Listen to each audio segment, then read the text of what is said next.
دو نفری نامعلوم یک کارمند ریاست امور داخلی در منطقه کلاب را لط و کوب کرده از محل حادثه فرار نمودند. حادثه شب 16 می اتفاق افتاده است.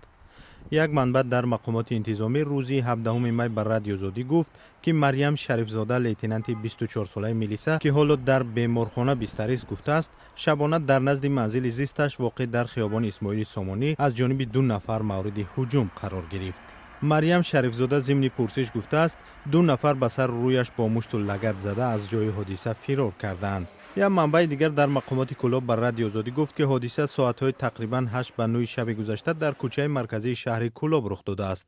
به قول او در حال حاضر مریم شریفزاده در بیمارستان یاری تجلی بستری میباشد. سردکتر بیمارخانه نیازمند شامدوف بر رادیو آزادی گفت مریم شریفزاده ساعت 8:30 شب گذشته به این بیمارستان آورده شد. او جراحت‌های شریفزاده را سبک خواند و گفت از ناحیه شکم، دست و پای آسیب دیده است. نیازمند شامدوف که قبل از ظهر 17 می با رادیو آزادی صحبت میکرد گفت پس از معاینه تا چند ساعت دیگر این کارمند پلیس را از بیمارستان جواب خواهند داد. علت و انگیزه های حمله به لیتنانت ملیسا در کلاب تا به حال معلوم نیست.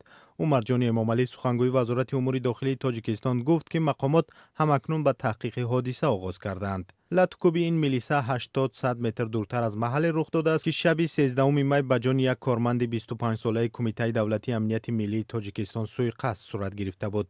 به تن این افسر امنیت شخص یا شخصان نامعلوم 24 کارت زدند. تا هنوز افراد حملگر به این افسر کمیته دولتی امنیت ملی تاجیکستان را پیدا نکردند.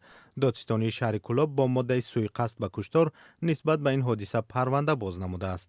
مقامات میگویند که حملگران به کارمند ملیسا نیز جستجو میشوند.